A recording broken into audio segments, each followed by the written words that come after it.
Alright, what is up, guys? So, today's topic kind of, it's kind of a personal one for me. Could be for you too, it just depends. You know, this might not be a struggle for some people. Some people don't care whether or not the character they've played in a previous game or throughout a series is just suddenly absent from a new installment, right? They'll find a character similar to their playstyle or design and just go with it. Or they could have backup characters that did make the new roster that, you know, can slide right into that coveted main slot, right? Justin Wong is a pretty good example of someone who can do this well. Although he did say this about Karen once. I've been playing Karen ever since in Alpha 3. Also been playing Karen in Capcom Fighting Jam. So it's been 10 years since Karen came out, and I love her. So I want to play her as my main, no matter what, even if she was bad or good.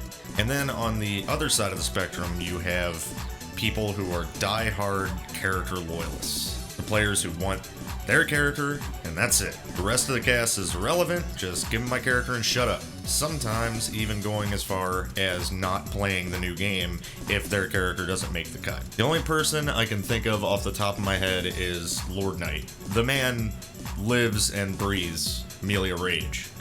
Alright? This dude grinds this character out every single time he plays a Guilty Gear. Biggest character loyalist I've ever seen. And in his own words, he said that had she not made it to Strive, he might not have played the game. So that's how much the character means to him. Now, there are a lot of factors that go into where you fall on the spectrum. First, I'll go over the aesthetics and character personality portion first, right? Now, you guys have been watching for a minute. You probably are aware of my preferred, fighting game characters aesthetically. Either pretty boys, usually with some kind of bladed weapon, not always, or unassuming looking girls who are actually savage in a fight. Sometimes both, actually, if I'm lucky. Now, my best friend Jared is the complete opposite. He wants the wonky, trolly, otherwise unorthodox characters. And if it's not that, it's some big pile of ugly muscle. Jay is an example of someone who can find a character in any game, but will definitely lament and be upset at a particular character's exclusion from a new installment. Using Guilty Gear as an example, he started with Pot in the first game and likes playing him in every gear, but his absolute favorite character is Robo-Kai. Ever since he played him in XX and realized it was the perfect character to mock mine with, he's been on board with that character. And since Guilty Gear Xrd, every time a character is announced for a new gear, it doesn't matter who the fuck it is, it ain't Robo-Kai, so he doesn't give a shit. Again, he still has Pot, and he's really into learning Faust and Strive, but they're not actually who he wants in his heart and soul, right? Then we've got my other best friend, Nick, who's an NRS player, exclusively, right? And he plays a ton of MK characters and has rotating mains in 11. Baraka, Spawn, Joker, Noob, Rambo.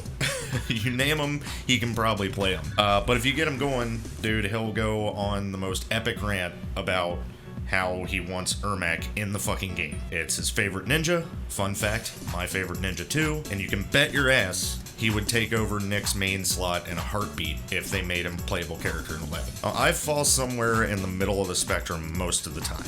But usually once I pick a character, I get attached. Like, that's my character. Win or lose, ride or die. Continuing the Guilty Gear example, I have played Kai since the very first game and in every installment after it in the series too.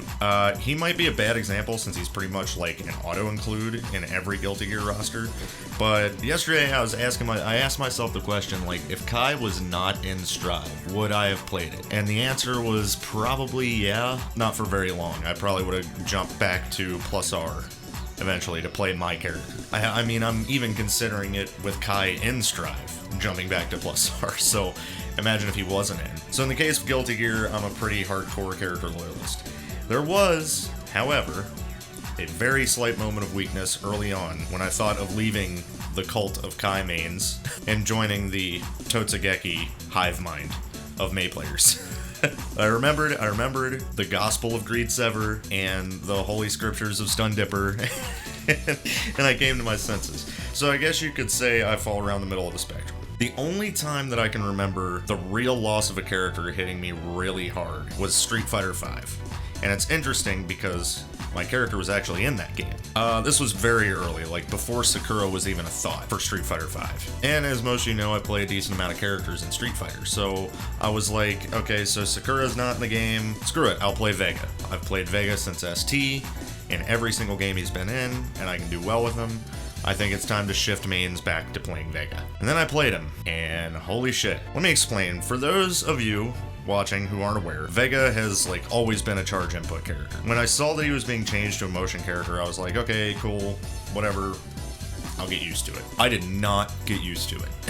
Something about looking at Vega on screen and doing motion inputs just did not compute.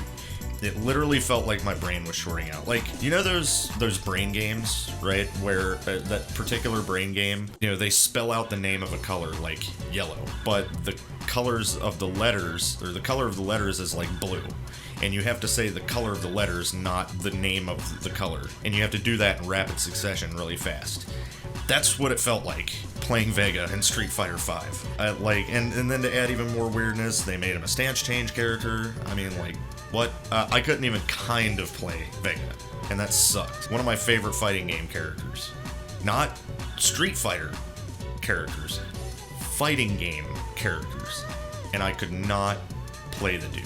Like, at that point, I would have rather they didn't even put him in the game to begin with. That just goes to show there's a couple of different ways that you can lose your character. If they change them too much, it feels like a totally different character, even though aesthetically they're cool as shit still. It's like, I can't.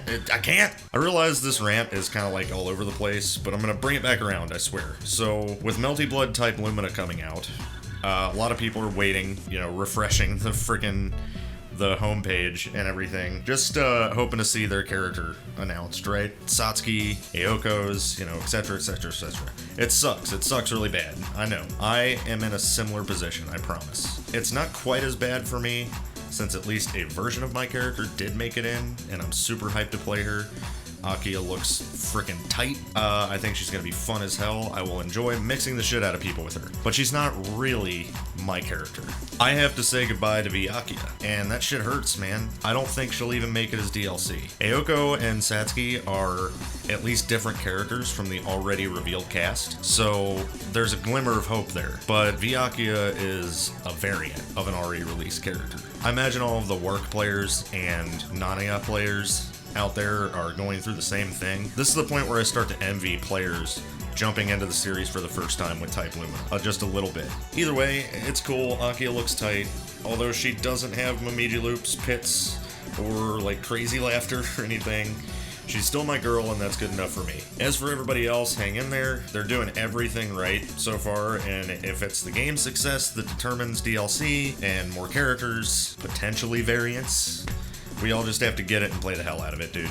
I'm gonna keep making content and do what little I can to hype up this shit, as usual. I just wanted to talk about this because it does really suck when you're moving on to a new game in a beloved series, and you're just sitting there just hoping for your character, and you keep waiting, and then it either never happens or it happens like 2 DLC packs from the game release, and you're like, oh, damn it. And then, well, I put all this time into this character that I decided to play because my character isn't in. Now my character is in. I gotta start all over because I love this character. I have to play it. Like, well, I'm gonna be real with you guys. I'm going to play Akia. She is my main. However, if Vyakia is released at any point, you can probably bet your ass that I'm gonna switch mains. Like, Vyakia is just Akia, only cooler, and I already think Akia is cool. So let me know, do you guys have any history with that? Did you have any games that you jumped to when they came out that were like in the same series you'd always play? And did you have a character that you always played and they weren't released, or they took a long time to be released, or they were released and then you played them and realized, what the hell did they do to my character? This is all kinds of weird, like me and Vega. I'd like to know about that stuff because it's super interesting to me. Thanks you guys for listening, and I'll catch you next time.